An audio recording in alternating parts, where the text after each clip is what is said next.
est-ce que peut avoir un BDSM qui est sain?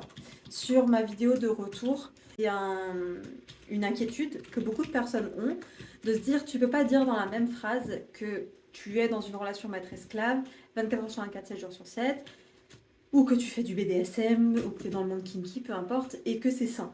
Genre que les deux ne vont pas ensemble. Alors évidemment, ça fait très longtemps que je réfléchis à la question et que je coach dessus, donc je sais très bien de quoi je parle. Merci de ne pas me mansplainer. Mais je me dis que ce serait cool de vous partager les réflexions parce que potentiellement, vous aussi, vous avez envie de faire la transition et commencer à explorer votre côté kinky, BDSM, mais vous avez envie de le faire de manière saine, à vous écouter. Alors déjà, la première chose que je peux te dire, c'est si la seule réponse et l'unique réponse que tu as, c'est non, ça peut pas l'être. Ça traduit juste un grand manque d'éducation sur qu'est-ce que le BDSM, qu'est-ce que la définition d'être sain, et de nuances. Et je sais pas ce que tu en penses, mais moi je trouve qu'on manque énormément de nuances dans beaucoup de sujets qu'on aborde, et ça crée aussi une bonne pensée. On voit ça aussi dans le côté du militantisme, dont je fais partie, où il est censé avoir une bonne pensée, une bonne façon de penser. Et dès que tu commences à nuancer, que tu commences à questionner les gens, ben ça fait mal. D'autant plus où il faut se rendre compte que la plupart des gens qui te disent non, c'est pas possible que le BDSM soit sain, en fait, ce qu'ils sont en train de dire, c'est dans ma perception, dans moi, quand je me projette faire du BDSM, ça peut pas être sain. Et ça peut traduire beaucoup de choses. Ça peut traduire des choses qui ne sont pas guéries de leur côté. Ça peut traduire, comme je l'ai dit, un manque d'éducation, de nuances sur ce que c'est le BDSM. Moi, j'ai envie de pouvoir avoir du contenu qui éduque sur ces sujets-là.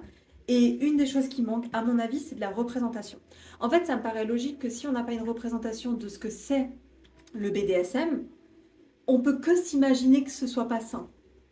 Parce que les représentations qu'on a, c'est quoi 50 nuances degrés, waouh, le truc moins sain au monde, et du porno, potentiellement. Et le porno, on le sait, c'est pas éducatif. Le porno, c'est de la science-fiction. Et c'est du contenu qui est destiné aux adultes à la base. Donc, on est censé déjà avoir une éducation sexuelle avant. Sauf que quand on part de l'éducation sexuelle qu'on est censé avoir avant, il y a un grand manque dans cette société. C'est-à-dire que l'éducation sexuelle que tu as à l'école, euh, elle est minable, vraiment. La majorité du temps, on l'a juste autour des MST et des IST. Si on compte sur les parents pour faire de l'éducation sexuelle, malheureusement, beaucoup de personnes de notre génération ont eu des parents, ou la génération d'après ont eu des parents qui n'ont pas fait d'éducation sexuelle ou qui eux-mêmes en manquaient, en fait, tout simplement. Aujourd'hui, je vois qu'avec les nouvelles générations, on commence à vraiment se poser la question de comment faire de l'éducation sexuelle et c'est trop cool. Mais du coup, c'est pas ouf. Après, encore moins dans le monde BDSM. Parce que le monde BDSM en soi est déjà un tabou. C'est-à-dire la sexualité est déjà un tabou, donc il manque de représentation. Mais le BDSM est un tabou encore plus grand parce qu'il est associé à des mots comme douleur, violence, abus émotionnel, physique, mental.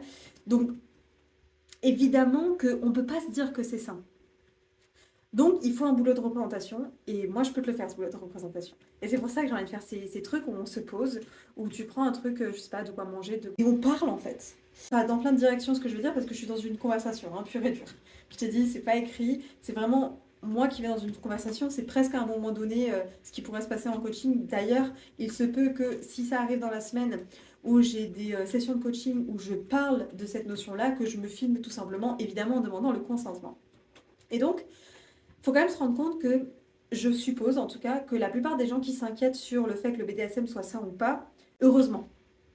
Si on ne s'inquiétait pas du fait que ce soit sain ou pas, ça traduirait de la naïveté, quoi. De se dire que c'est logique, bah évidemment que c'est sain.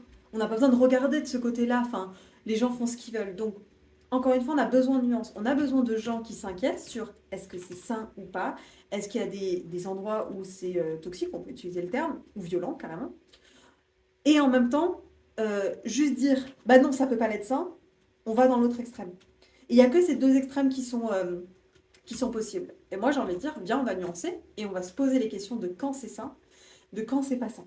Si déjà on vient à l'éducation même, comme je le disais avant, il faut se rendre compte que le BDSM, vu que c'est une sous-partie, comme une subculture de la sexualité, il faut se rendre compte déjà à quel point la sexualité de base est saine. Parce que tout ce qui va être reproduit dans le BDSM est potentiellement une influence de ce qui existe déjà dans la sexualité normative dite vanille. Donc vanille, si tu sais pas ce que c'est toute la sexualité. On a la représentation en général, tout ce qui est vu comme la sexualité classique, ce que tu vois dans les films, en général c'est vanille. Et tout ce qui n'est pas vanille, c'est ce qui est hors norme, et donc on utilise le terme kinky.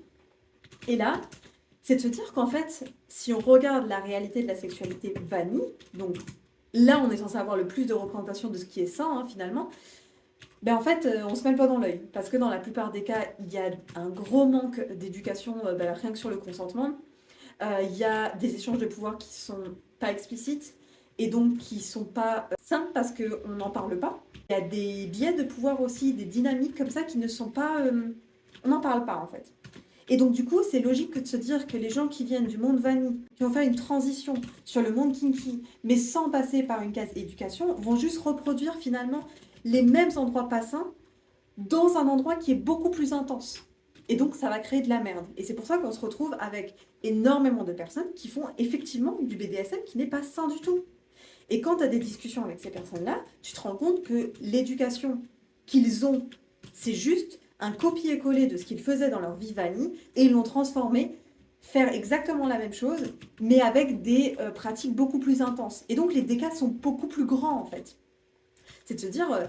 En fait, exemple, si je n'avais pas de safe word dans la sexualité vanille, parce que, pour être honnête, on a commencé à parler de safe word quand on a commencé à introduire justement le côté BDSM et kinky, du coup, je ne fais pas d'éducation supplémentaire, hop, je vais dans quelque chose qui est très intense, j'ai pas de safe word.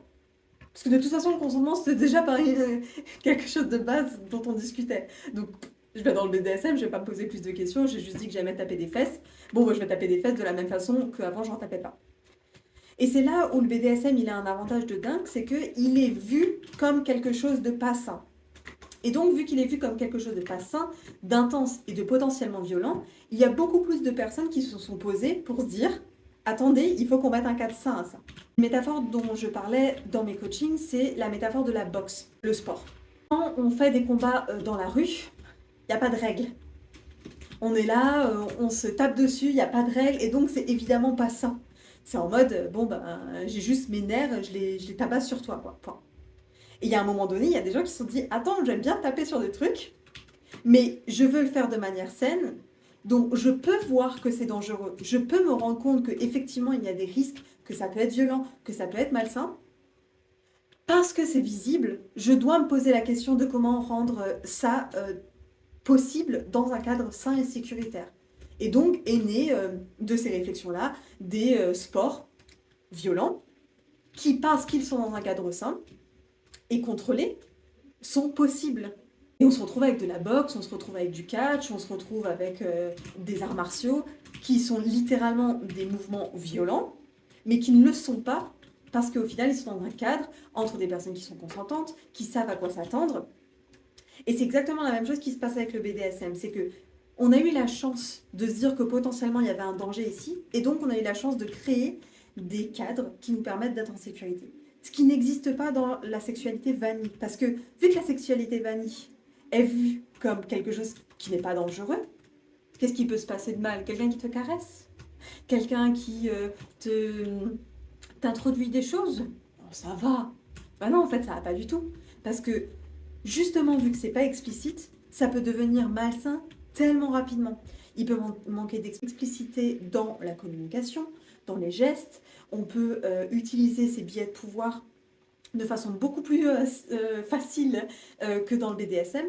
En tout cas que dans le BDSM, où on a appris ces cadres sains. Et c'est pour ça que ça a été très important pour moi de me dire que un des premiers trucs que je voulais proposer dans mon entreprise, c'est il y a des gens qui vont faire cette transition parce qu'ils vont commencer à avoir une représentation et ils se disent ah vas-y c'est vrai que j'aime bien la boxe finalement, tu vois, genre, j'aime bien le BDSM, j'aime bien le monde kinky, il y a quelque chose qui m'attire là-dedans et qui vont juste se lancer. Des couples comme ça qui vont juste se lancer et je comprends en fait le risque qui existe de faire ça comme ça. Donc je me suis dit, un des premiers produits que j'ai envie de proposer, c'est un guide où j'explique aux gens c'est quoi les règles où on doit faire attention pour pouvoir faire cette transition de vanille à kinky, mais de façon saine.